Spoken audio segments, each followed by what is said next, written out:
Hello दोस्तों। AI के ऊपर काफ़ी वीडियो बनाए हैं और आप में से कुछ लोग उन वीडियोस को देख देख कर तंग भी आ चुके हैं। और मैं समझ सकता हूँ ऐसा क्यों है, क्योंकि आप में से कई लोगों ने इस टॉपिक के बारे में सुनने के लिए, देखने के लिए इस चैनल को सब्सक्राइब नहीं किया था। आपने इस उम्मीद से सब्सक्राइब किया था कि आपको एथीज़म वाले वीडियो देखने को मिलेंगे या डिबंक देखने को मिलेंगे, and that's understandable. So I appreciate your honesty with me and I understand the disappointment that some of you are feeling about this. पर मैं ये वीडियो बनाना चाहता था। ये एक पर्सनल वीडियो है, ये उन चीज़ों के बारे में जो मैं फ़ील करता हूँ। और हो सकता है ये वीडियो भी आपको उस कैटेगरी में फ़िट होने वाला ना लगे जिसकी उम्मीद आप कर रहे थे। पर इस वीडियो को बनाना मैं ज़रूरी समझता हूँ, इसलिए क्योंकि मुझे लगता है कि आपको पता होना चाहिए कि मैं कहाँ से आ रहा हूँ जब मैं एआई के बारे में बात करता हूँ। और दूसरा कारण ये है कि ये मेरा चैनल है, या मेरा जो मन करेगा मैं डालूँगा। I am kidding, I am kidding. I'm not really kidding. It is true that this is my channel, but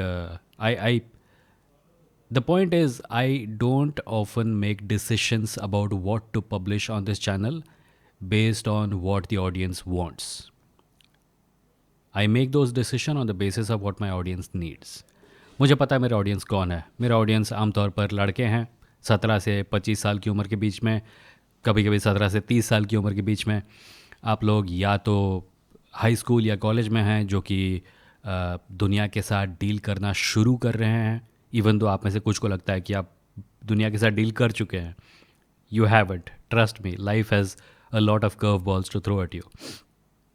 और जिन समस्याओं से आपको इस समय जूझना पड़ रहा है, वो समस्याएं, उनका शेप बदलेगा समय के साथ।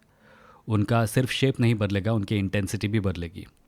सो हो सकता है इंटरनेट पे किसी बाबा, किसी पाखंडी का टेक डाउन देखकर आपको मज़ा आता हो, एंड उसमें कोई प्रॉब्लम नहीं है। उन लोगों को डिबंक करना भी चाहिए और बहुत से लोग कर रहे हैं और मैंने भी किया है। पर मैं इस समय एक ऐसे पोजीशन पर हूँ लाइफ में जहाँ पे मैं देख रहा हूँ कि समाज का शेप एक बड़ी हद तक एक पर्टिकुलर दिशा में बदल रहा है। और वो जो बदल रहा है वो कुछ चैलेंजेस क्रिएट करेगा आने वाले दिनों में। और उन चैलेंजेस को साफ साफ देखने की क्षमता आप में से कई लोगों में नहीं है। और अगर है भी तो आपका जो विजन है भविष्य का, it is coloured by what you are hearing from other quarters, and a lot of that is hype. मुझे याद है जब इंटरनेट का आगमन हुआ था। मैं इंटरनेट का इस्तेमाल साल 2000 2001 के आसपास से कर रहा हूँ। सो 25 साल हो चुके हैं मुझे इंटरनेट पर। और मुझे याद है कि ब्लॉगिंग का युग कैसा था। मुझे याद है सोशल मीडिया का आगमन जब हुआ था तो कितना एक्साइटमेंट था। मैंने अपनी आंखों के सामने सोशल मीडिया को उम्मीद की किरण से कचरे का ढेर बनते हुए देखा है। मुझे पता है कि ये चीज़ें कैसे होती हैं। मैंने इन कंपनीज़ के मालिकों के काम देखे हैं। मैंने ऐसे कई एरियाज़ में काम किया है जिनमें सोशल मीडिया का भरपूर यूज़ होता है। मैंने पॉलिटिक्स द्वारा सोशल मीडिया का पोल्यूशन, सेलिब्रिटी कल्चर द्वारा सोशल मीडिया का पोल्यूशन, ये सब देखा हुआ है। मुझे पता है टेक्नोलॉजी समाज पर जिस लेवल तक प्रभाव डालती थी आज से 20 साल पहले, अब उससे कम डालती है। पर साथ ही साथ उस इम्पैक्ट का पॉजिटिव और नेगेटिव जो फॉर्म होता है, मैंने उसको भी देखा है। हम इस समय एक ऐसे समय में हैं जहाँ पे सोशल मीडिया अपने अंत काल में है। उसका मतलब ये नहीं कि सोशल मीडिया प्लेटफॉर्म्स बंद होने वाले हैं। इसका मतलब ये है कि सोशल मीडिया का जो मतलब हम अब तक समझ रहे थे वो बदल रहा है और वो बदलेगा और भी ज़्यादा बदलेगा। सो ये जो बदलाव आ रहा है ये दो कारणों से आ रहा है। एक, सोशल मीडिया कंपनीज़ का लालच, advertising as an incentive and attention as the currency of it. यानी कि आपका अटेंशन पैसों की तरह इस्तेमाल किया जा रहा है पैसे बनाने के लिए सोशल मीडिया कंपनीज़ के मालिकों द्वारा। पर जो उसका दूसरा एस्पेक्ट है वो ये है कि सोशल मीडिया का कोर हुआ करता था सोशल, यानी कि इंसानों का इंसानों के साथ इंटरेक्शन, और वो इंटरेक्शन अब एक बड़ी हद तक मशीनों द्वारा हो रहा है। मैंने कल ही एक वीडियो पब्लिश किया था जहाँ पे एक बहुत ही फंडामेंटल चीज़ जैसे एडवर्टाइजिंग, एड्स लिखे जाते हैं, बनाए जाते हैं, डिज़ाइन किए जाते हैं ताकि इंसान उनको देखें, उस पर भी क्वेश्चन मार्क लगने लगा है। यानी कि जो अब एडवर्टाइजिंग पढ़ेगा उसको इंसानों के बारे में इंसानों के लिए ऐड बनाने के साथ साथ मशीनों के लिए भी ऐड बनाने पड़ेंगे, क्योंकि एजेंटिक वेब का जो विज़न है, which I don't think is going to come true to a great extent, but if it does, then जो लोग आज ऐड बनाना सीख रहे हैं, एडवर्टाइजमेंट सीख रहे हैं, उनकी कोर्स का, उनके एजुकेशन का एक हिस्सा मशीनों के लिए ऐड बनाना भी होगा। ये सब मार्केटिंग के अंदर आता है and it's not really a major change, but I am just pointing out कि ऐसी कई चीज़ें जिनको हम टेकन फॉर ग्रांटेड समझते थे हमारी सोसाइटी के बारे में, लोगों के एक दूसरे के इंटरेक्शन के बारे में, वो अब बदल रही हैं। और मुझे लगता है कि अगर आप इस समय, मेरा ऑडियंस अगर इस समय इन चीज़ों पर ध्यान नहीं देगा, तो आने वाले 5, 10, 15, 20, 25 सालों में हो सकता है वो इंटरनेट के बारे में, अपने करियर के बारे में और टेक्नोलॉजी के बारे में उसी प्रकार का डिसइल्यूजनमेंट फेस करे जैसा मैं अभी कर रहा हूँ इंटरनेट के इस्तेमाल के 25 साल बाद। 25 साल कम टाइम नहीं होता, एक सेंचुरी का 1/4 होता है, क्वार्टर ऑफ अ सेंचुरी। और मेरी जर्नी तब शुरू हुई थी जब मैंने एक्चुअली कोई टेक्निकल एजुकेशन ली भी नहीं थी, साइबर कैफ़ेज़ में शुरू हुई थी। मैं ब्लॉगिंग के पोटेंशियल से बहुत प्रभावित था। मैं इस बात से प्रभावित था कि आज सुबह यूके के ऑक्सफोर्ड में किसी ने एक ब्लॉग लिखा और उसके लिखते ही 5 मिनट के बीच मैं उसको पढ़ रहा हूँ। This was unheard of back then. आजकल काफ़ी कॉमन लगता है इंटरनेशनल कनेक्टिविटी, पर उस समय ये काफ़ी बड़ी चीज़ थी, बहुत बड़ी चीज़ थी। हम लोग कंप्यूटर पर, डेस्कटॉप पर आरएसएस ऐप इंस्टॉल करके आर्टिकल्स पढ़ते थे उन ब्लॉग्स के जो कि दुनिया के दूसरे छोर पर किसी ने लिखी हुई थी। फिर सोशल मीडिया आया और ये और भी ज़्यादा फास्ट हो गया, और भी ज़्यादा इंटेंस हो गया। दिन में 1000 या 2000 लोगों के अपडेट्स पढ़ना एक आम सी बात थी। अब इतना हो गया कि सब के सब अपडेट पढ़े भी नहीं जाते। एआई के बारे में बात करने का एक और कारण ये भी है कि मैं खुद एक आर्टिस्ट हूँ, मैं एक राइटर हूँ, और एआई का जो प्रादुर्भाव बढ़ रहा है वो आर्ट के अंदर एनक्रोच कर रहा है। और कई लोग ये कह रहे हैं कि अब आर्ट करके क्या फ़ायदा, अब मशीनें जब आर्ट बना लेंगी तो आर्ट बना के क्या फ़ायदा, जो कि हास्यास्पद है, क्योंकि ऐसे लोग अक्सर ये नहीं जानते कि आर्ट होता क्या है। और कई लोग, चूँकि ये बार बार कहते रहते हैं, क्योंकि ये इंटरनेट पर बात उड़ती रहती है, कई आर्टिस्ट भी इन चीज़ों पर भरोसा करने लगे हैं, जो कि काफ़ी दुख की बात है। तो मैं उस टेंडेंसी को भी पुश बैक करने के लिए ये वीडियोस बना रहा हूँ। आर्ट के बारे में असल में मैं काफ़ी ऑप्टिमिस्टिक हूँ, क्योंकि मुझे लगता है कि अगर आपको याद हो, कुछ साल पहले भारत में प्रोटेस्ट्स का सीज़न था। शाहीन बाग प्रोटेस्ट हुआ था, फार्मर्स प्रोटेस्ट हुआ था, और भी कई प्रोटेस्ट हुए थे जिसके बारे में कई लोगों को पता भी नहीं चला, क्योंकि वो न्यूज़ पे मेजरली कवर नहीं हुए। पर उस दौरान मुझे याद है एक प्रोमिनेंट एक्ट्रेस हैं जिन्होंने कहा था कि आपके सामने आर्टिस्ट को उठा उठा कर जेलों में भरा जा रहा है और आपको लगता है कि आर्ट का फ्यूचर नहीं है, पर आर्ट का इससे ज़्यादा ब्राइट फ्यूचर मुझे दिख नहीं सकता, क्योंकि आर्ट थ्राइव्स इन एडवर्सिटी। जब सिचुएशन प्रतिकूल होती है तो आर्टिस्ट उभर कर आता है, आर्ट उभर कर आता है, नए नए आर्ट के फॉर्म उभर कर आते हैं। सो अब जब हम एआई को आर्ट के ख़िलाफ़ एक फ़ोर्स के रूप में देख रहे हैं, ये भी एक एडवर्सिटी ही है। और मुझे उम्मीद नहीं, मुझे पक्का विश्वास है कि आर्ट और आर्टिस्ट इसके अंदर से उभर कर आएंगे इतनी ज़्यादा चमकते हुए कि लोगों की आंखें चुंधिया जाएंगी। और ये आर्ट के लिए एक बहुत अच्छी चीज़ है कि आर्ट को इस प्रेशर को फेस करना पड़ रहा है। आर्ट का एक बड़ा हिस्सा कमर्शियल बन चुका था, जहाँ पे आर्ट के नाम पे लोग फैक्ट्री स्टैंडर्ड चीज़ें बना रहे थे, ऐसी चीज़ें जो कि एक आदमी बैठ के दिन भर बनाएगा और फिर भी उसको फुलफिलमेंट नहीं मिलेगा, सेटिस्फैक्शन नहीं मिलेगा, क्योंकि वो किसी कमर्शियल एंटरप्राइज के लिए काम कर रहा था और ये उसका विजन नहीं था।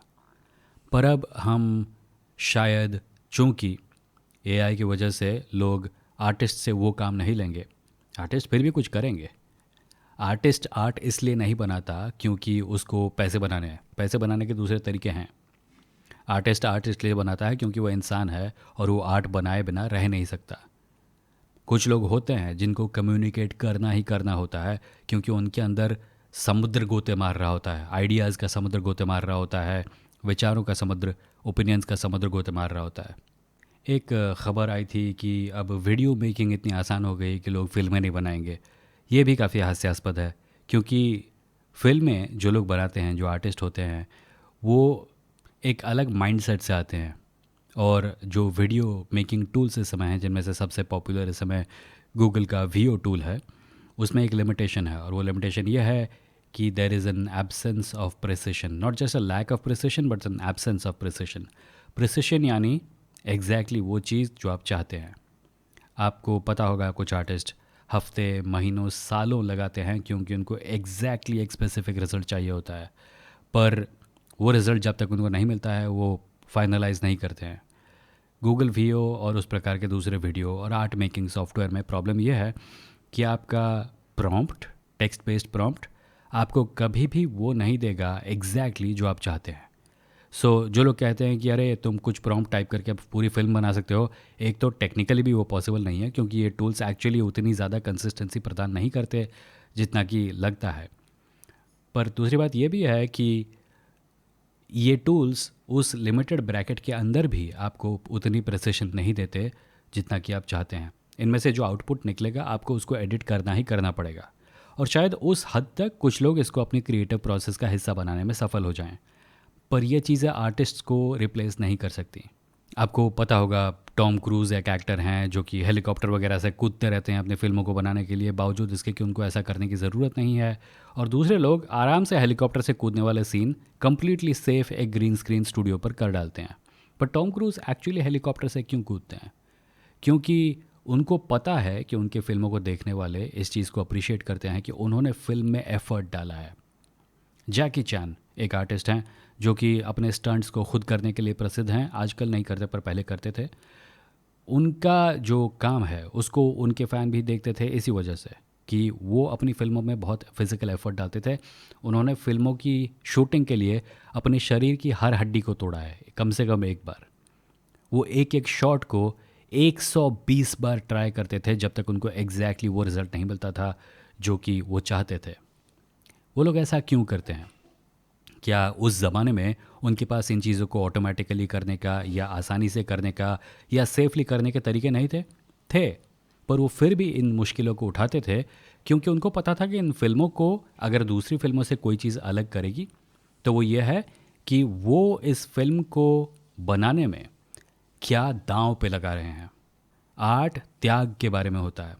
हर आर्टिस्ट अपनी ज़िंदगी का, अपनी लाइफ फोर्स का, अपनी मेमोरी का एक हिस्सा आर्ट के अंदर डालता है। जब आप एक प्रॉम्प्ट बॉक्स में 2 लाइनें टाइप करके एक वीडियो उत्पन्न करते हैं तो आप कुछ भी दांव पर नहीं लगा रहे होते। इनफैक्ट कई लोग जो अपने आप को एआई आर्टिस्ट कह रहे हैं आजकल, वो आर्टिस्ट नहीं रहेंगे। वो कुछ महीनों तक कुछ चीज़ें बनाएंगे और फिर बोर होकर अपने वापस दूसरे कामों में लग जाएंगे, क्योंकि वो आर्ट इसलिए नहीं बना रहे क्योंकि उनके अंदर से कोई आवाज़ आ रही है। वो आर्ट इसलिए बना रहे हैं, वो एआई आर्ट इसलिए बना रहे हैं क्योंकि उनको एक नया खिलौना मिल गया है। और गूगल भी एक खिलौना ही है, ये एक टूल कम एक टॉय ज़्यादा है। कई लोग जब आर्टिस्ट को देखते हैं तो उनको दिखता है कोई फेमस इंसान, और उनको लगता है कि मैं भी फेमस बनूंगा, इसने ये बनाया और ये फेमस हो गया, अब अगर मैं कुछ जनरेट कर दूं तो उसके ऊपर अपना नाम चिपका कर मैं भी फेमस बन जाऊंगा। और ये नहीं होगा क्योंकि आर्ट को जो लोग कंज्यूम करते हैं, देखते हैं, पढ़ते हैं, सुनते हैं, उन्हें पता है कि उनको उनके फेवरेट आर्टिस्ट ने उस आर्ट को बनाने में क्या दांव पर लगाया था, कितना एफ़र्ट लगाया था, कितनी इन्वेंटिवनेस लगाई थी, कितना टाइम और एफ़र्ट लगाया था। और वो आर्ट का एक बड़ा हिस्सा है जो कि आमतौर पे दिखता नहीं है पब्लिक में, क्योंकि आपको दिखती है एक फ़िल्म।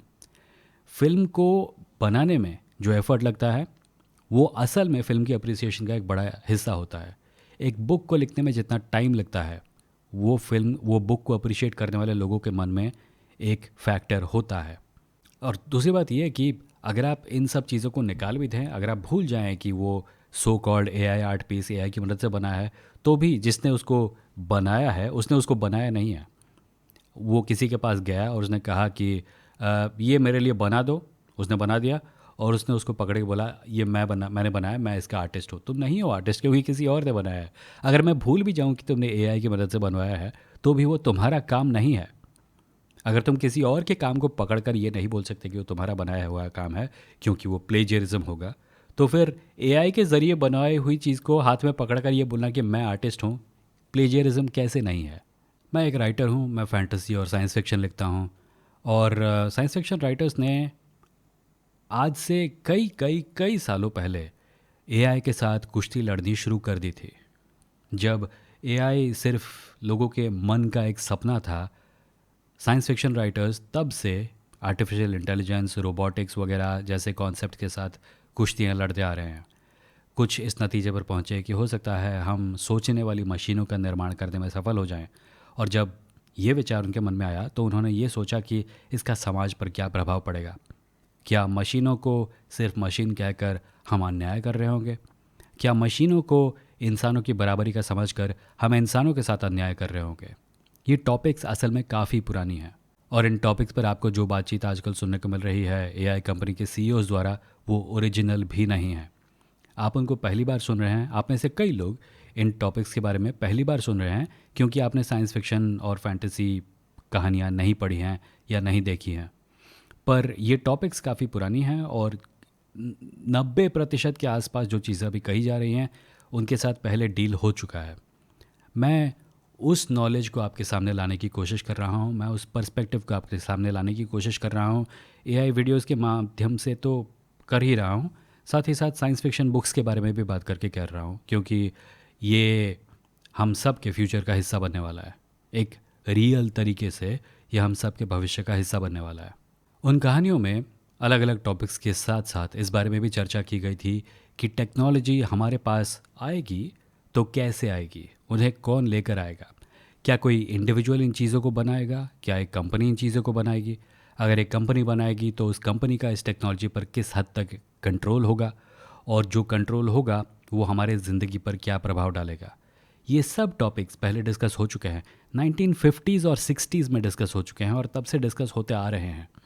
आजकल जो साइंस फिक्शन लिखी जा रही है वो एक बड़ी हद तक सोशल चेंज के बारे में है, क्योंकि आजकल के बातचीत का, आजकल के डिस्कोर्स का फ्लेवर वो है। पर आज भी टेक्नोलॉजी के साथ डील करने के तरीक़ों के बारे में डिस्कशन चल रही है। अभी रिसेंटली मैंने एक ब्लॉग पर पढ़ा था, जो कि एक साइंस फिक्शन ब्लॉग है, उस पर पढ़ा था कि अब जब हमारे साथ रोबोट्स एग्जिस्ट करने लगे हैं, क्या हमें रोबोट्स के बारे में कहानियों में लिखते समय ज़्यादा रिस्पॉन्सिबिलिटी दिखानी चाहिए, क्योंकि हमारा काम असली दुनिया पर प्रभाव डालेगा, हमारा काम असली दुनिया से प्रभावित होगा और असली दुनिया पर प्रभाव डालेगा। ये सब सोचने लायक बातें हैं। और I am sorry but Bharat में हिंदी बेल्ट में, हिंदी लैंग्वेज यूट्यूब पे, हिंदी लैंग्वेज कंटेंट स्फीयर्स में इस बारे में बातचीत नहीं होती है, हो भी नहीं सकती है, क्योंकि हमारे डिस्कोर्स को दूसरे टॉपिक्स ने निगल रखा है। हम लोग छोटी छोटी बातों पर चिपके रहते हैं और इन बड़ी बातों पर बात नहीं करते। ये भी एक कारण है कि मैं इन टॉपिक्स को ना सिर्फ छू रहा हूँ बल्कि इनके अंदर ज़्यादा घुस रहा हूँ। मुझे पता है कि अगर आपने इन टॉपिक्स के साथ पहले कभी कुश्ती नहीं लड़ी है तो हो सकता है ये आपको बोरिंग लगे या अनइंटरेस्टिंग लगे या अनइम्पॉर्टेंट लगे। But trust me when I tell you that these things are important and they are going to get more and more important with time. Social media को ही एग्जाम्पल बनाकर देख लो। सोशल मीडिया एक टूल है जिसकी मदद से हम एक दूसरे के साथ बातचीत करते हैं, पर वो टूल सिर्फ एक टूल नहीं है, क्योंकि अगर आप एक कुल्हाड़ी का इस्तेमाल करके एक पेड़ काट रहे हैं तो वो कुल्हाड़ी कभी आपको मना नहीं करेगी कि मुझे इस लकड़ी को काटना है पर उस लकड़ी को नहीं काटना है। वो कुल्हाड़ी कभी नहीं कहेगी कि मुझे ऐसे पकड़ो या ऐसे पकड़ो। वो कुल्हाड़ी कभी नहीं कहेगी कि तुमने मेरा इस्तेमाल इस तरह से किया इसलिए अब मैं जा रहा हूँ। वो कुल्हाड़ी कभी ये नहीं कहेगी कि तुमने मेरे हैंडल को गलत तरीके से पकड़ा इसलिए अब 2 महीने तक तुम मेरा इस्तेमाल नहीं कर पाओगे। सोशल मीडिया टूल्स सिर्फ टूल्स नहीं हैं, ये कंपनीज़ द्वारा ऑपरेटेड प्लेटफॉर्म्स हैं और कंपनीज़ हमारे यूजेज पर काफ़ी हद तक कंट्रोल एग्जर्ट करती हैं। इसीलिए आप नोटिस करेंगे कि आप सोशल मीडिया पर कुछ लिखते हैं और आपका अकाउंट बैन हो जाता है, या आपका अकाउंट शैडो बैन हो जाता है, या आपकी रीच घट जाती है, या कभी कभी अचानक बिना किसी कारण से आपकी रीच स्काई रॉकेट करने लगती है। मुझे पता है इंस्टाग्राम पे मेरे एक बार 2 महीने में 2 लाख सब्सक्राइबर बढ़ गए थे, फॉलोअर बढ़ गए थे। मुझे पता है कि मैं सोशल मीडिया पर जो कंटेंट डाल रहा हूँ, यूट्यूब पर जो कंटेंट डाल रहा हूँ, मैं उसके रीच के बारे में कोई भविष्यवाणी नहीं कर सकता, क्योंकि उस रीच का लेना देना कंपनी के एल्गोरिदम के साथ है। वो मेरे इंटेंशन पर डिपेंड नहीं करता, और अब वो और भी ज़्यादा घट रहा है। हम ऑलरेडी बात कर चुके हैं डेथ ऑफ द सब्सक्राइबर और डेथ ऑफ द फॉलोअर के बारे में, कि इस बात से कोई फ़र्क नहीं पड़ता कि आपके चैनल के कितने सब्सक्राइबर हैं। पिछले 2 महीनों में मैंने ऐसे कई चैनल देखे हैं जिनके 200 सब्सक्राइबर हैं, पर उनके सारे वीडियोज़ पर 2 लाख 3 लाख व्यूज़ हैं। और मैंने ऐसे चैनल भी देखे हैं जिनके सब्सक्राइबर 2 लाख से ज़्यादा हैं, 3 लाख से ज़्यादा हैं, 5 लाख तक हैं, पर उनके वीडियोज़ पर अब 20, 30, 100, 200 व्यूज़ आते हैं। ये क्यों हो रहा है? क्योंकि सब्सक्राइबर्स की अब कोई वैल्यू नहीं बची। कंटेंट किसको दिखेगा, कंटेंट कितने लोगों के पास पहुंचेगा, ये सब का सब एल्गोरिदम से डिसाइड हो रहा है। अगर आप सोशल मीडिया के मामले में इस बात को समझ सकते हैं, तो आप एआई के मामले में इस बात को क्यों नहीं समझ सकते? आपको ऐसा क्यों लगता है कि एआई कोई इंडिपेंडेंट टेक्नोलॉजी है जिसके ऊपर कंपनियां पावर और इन्फ्लुएंस एग्जर्ट नहीं कर सकती? वो करती हैं और भी ज़्यादा करेंगी आने वाले हफ्तों, महीनों और सालों में। आजकल सालों बोलने में डर लगता है क्योंकि कई बार जो चीज़ हम लोग कल्पना करते हैं वो हफ्तों में पूरी हो जाती है। मैं एक कहानी लिख रहा हूँ असल में, जिसको मैं लिखना कंटिन्यू नहीं कर पा रहा क्योंकि उस कहानी में मैंने जो भी इमेजिन किया था वो सब ऑलरेडी सच हो चुका है या तो आने वाले 2-3 हफ्तों में होने वाला है। इसीलिए मैं स्ट्रगल कर रहा हूँ एक कहानी को लेके। डोंट वरी, मैं 4-5 कहानियाँ लिख रहा हूँ, उनमें से ये सिर्फ एक है। पर पॉइंट यह है कि आने वाले हफ्तों में, आने वाले महीनों में इन कंपनीज़ का इन टूल्स के ऊपर जो पावर है वो आपको और ज़्यादा दिखेगा साफ साफ, क्योंकि ये टूल्स अनबायस्ड नहीं हैं। इन टूल्स के अंदर अपना नेचुरल बायस तो है ही, जो कि उनकी ट्रेनिंग डेटा से आया है, पर इन टूल्स के ऊपर उन कंपनीज़ का बायस भी आपको दिखने लगेगा। अमेरिका में एक कंपनी है पैलेंटियर करके। पैलेंटियर कोलैबोरेट कर रही है अमेरिकन गवर्नमेंट के साथ, ट्रंप सरकार के साथ, इमिग्रेंट्स को और ज़्यादा परसिक्यूट करने के लिए, इमिग्रेंट्स को ढूंढ कर निकालने के लिए। ये इंटेंशन ही ख़तरनाक है। एआई टूल ये काम करे ना करे, एआई टूल कोई ना कोई रिज़ल्ट दे देगा, और जब वो रिज़ल्ट दे देगा तो ट्रंप सरकार उसके ऊपर कार्रवाई करेगी और उसकी वजह से कई लोगों की ज़िंदगियां बर्बाद होगी।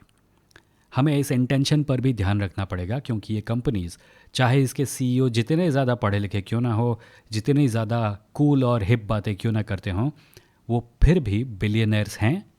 और जब कोई बिलियनर होता है तो उसको सरकार के साथ अच्छे रिलेशन बना के रखने पड़ते हैं, और अगर सरकार घटिया, ओछे और सस्ते लोगों से भरी होगी तो वो बिलियनर, चाहे आप उसको कितना भी अच्छा आदमी समझते हो, वो ज़रूर कॉम्प्रोमाइज़ करेगा। मार्क जकरबर्ग इसका बहुत बड़ा एग्जांपल है। मोस्ट रिसेंटली हमारे सामने आया कि मार्क जकरबर्ग की मेटा जो कंपनी है, वो अब चाहती है कि वो आपके फ़ोन से उन फ़ोटोज़ को भी लेकर एआई ट्रेन करे जिसको आपने कभी पब्लिश ही नहीं किया। हो सकता है आपके फ़ोन पे आपके परिवार के ऐसे फ़ोटो हों जो आप किसी को दिखाना ना चाहते हो। हो सकता है आपके फ़ोन पर इंटीमेट फ़ोटोज़ हों या इंटीमेट डिटेल्स हों या डेटा हो। फेसबुक चाहता है कि वो सारा डेटा उसका एआई एक सेंट्रल सर्वर पर प्रोसेस करे, और इस बात की कोई गारंटी नहीं है कि उस डेटा का इस्तेमाल एआई को ट्रेन करने के लिए किया जाएगा या नहीं किया जाएगा। इसका कारण सिंपल है, एआई एक रेस बन चुका है, हर कंपनी उस रेस को जीतने में लगी है। मार्क जकरबर्ग थोड़ा पीछे रह गया है, इसके बारे में काफ़ी न्यूज़ आई थी रिसेंटली। मार्क जकरबर्ग थोड़ा पीछे रह गया है और वो कोशिश कर रहा है इस रेस में अपनी पोजीशन को थोड़ा सा इम्प्रूव करने की। और चूंकि ज़्यादातर एआई कंपनीज़ इंटरनेट को, पूरे इंटरनेट को ऑलरेडी पूरी तरह से स्कैन कर चुकी हैं, जकरबर्ग सोच रहा है कि मैं नया डेटा कहाँ से लाऊं, क्योंकि अगर उसके फेसबुक पर किसी ने फ़ोटो अपलोड की है तो उसको वो इस्तेमाल कर लेगा, क्योंकि फेसबुक के टर्म्स में लिखा है कि फेसबुक ऐसा कर सकता है। इंस्टाग्राम पर जो अपलोड किया हुआ डेटा है उसको भी वो इस्तेमाल कर लेगा, पर उससे ज़्यादा डेटा वो कहाँ से लाएगा? वो डेटा अब आपके फ़ोन से जाएगा, क्योंकि वो आपसे चाहता है आपके personal photographs. So these are all things that are going to impact your life. हो सकता है कल को कोई कहीं पे कोई सेक्सी फ़ोटो जनरेट करने की कोशिश करे जिस पर आपकी शक्ल लगी हो सकता है कल को कोई एक कहानी लिखे जिसका एक पैराग्राफ एग्जैक्टली वो कहानी हो जो आपकी कहानी में थी, और आप इन चीज़ों को रोकने के लिए कुछ नहीं कर पाएंगे। इसीलिए आपको जानना ज़रूरी है कि ये चीज़ें हो रही है, कम से कम उतना जानना ज़रूरी है। उसके बाद जब सफिशेंट अमाउंट ऑफ अवेयरनेस आ जाएगी, हम लोग इस बारे में सोच सकते हैं कि इन चीज़ों को रोकने के लिए हमें क्या करना चाहिए, हम क्या क्या कर सकते हैं। ये हैं वो बातें जिनके बारे में सोचकर मैं इस समय एआई का जो टॉपिक है उसके बारे में बात कर रहा हूँ। मुझे पता है आप में से कई लोगों को ये चीज़ें अनइम्पॉर्टेंट लगती हैं या अनइम्प्रेसिव लगती हैं, पर ये आपके लिए ज़रूरी हैं। और इस चैनल पर, मेरे पॉडकास्ट पर, जहाँ भी, मैं हमेशा उन चीज़ों पर फोकस करता हूँ जो आपको जाननी चाहिए, ना कि वो जो आप जानना चाहते हैं। क्योंकि कई चीज़ें जो आप जानना चाहते हैं आप दर्जनों और जगहों पर पा सकते हैं, पूरा इंटरनेट भरा हुआ है। मुझे जब भी कोई कमेंट में लिखता है कि सर इस बाबा पे वीडियो बनाइए। वो इंसान क्या इसलिए रहा होता है क्योंकि उसने उस बाबा के बारे में 6 वीडियो देख लिए हैं और उसको मेरे चैनल पर उस बाबा के बारे में एक वीडियो नहीं मिला। बाबाओं के बारे में, उनके अटेंशन ग्रैबिंग इंटेंशंस के बारे में मैं पहले बात कर चुका हूँ, इसलिए दोबारा नहीं करूँगा। पुराने वीडियोस हैं इस बारे में, अगर आप बाबा सर्च करेंगे तो आपको मिल जाएगा इस चैनल पर और इस पॉडकास्ट पर बाय द वे मैं पॉडकास्ट इसलिए बोल रहा हूँ क्योंकि ये एपिसोड असल में एक पॉडकास्ट एपिसोड है जिसको मैं वीडियो के रूप में चैनल पर तो डाल ही रहा हूँ, पर साथ ही साथ अगर आप मेरे पॉडकास्ट के पुराने एपिसोड सुनना चाहते हैं तो आप vimo.in पर जाके सुन सकते हैं। वो मेरी वेबसाइट है जहाँ पे मेरे पूरा पॉडकास्ट मेरी पॉडकास्ट का पूरा आर्काइव अवेलेबल है सुनने के लिए। एक कारण इसके पीछे ये भी है कि यूट्यूब का भरोसा नहीं, आजकल लोग कुछ फॉल्स क्लेम वगैरह करके चैनल डिलीट करवा देते हैं। तो मेरी वेबसाइट है, वहाँ से वो चीज़ें डिलीट नहीं होगी। तो अगर आपको कभी मिले कि ये चैनल अवेलेबल नहीं है तो आप vimo.in पर जाके मेरे कंटेंट को फिर भी सुन सकते हैं। वीडियो नहीं है पर ऑडियो है वहाँ पे। और वहाँ पे आप मेरे न्यूज़लेटर को भी सब्सक्राइब कर सकते हैं जिसको मैं हफ्ते में एक बार भेजता हूँ लिंक्स और रिसोर्सेज के साथ, जो कि इसी प्रकार की नॉलेज को और ज़्यादा एक्सपैंड करने में आपकी मदद करेगी। And with that I think मुझे ये एपिसोड समाप्त कर देना चाहिए क्योंकि ये 20-25 मिनट का हो चुका है। Thank you for listening. I will see you next time.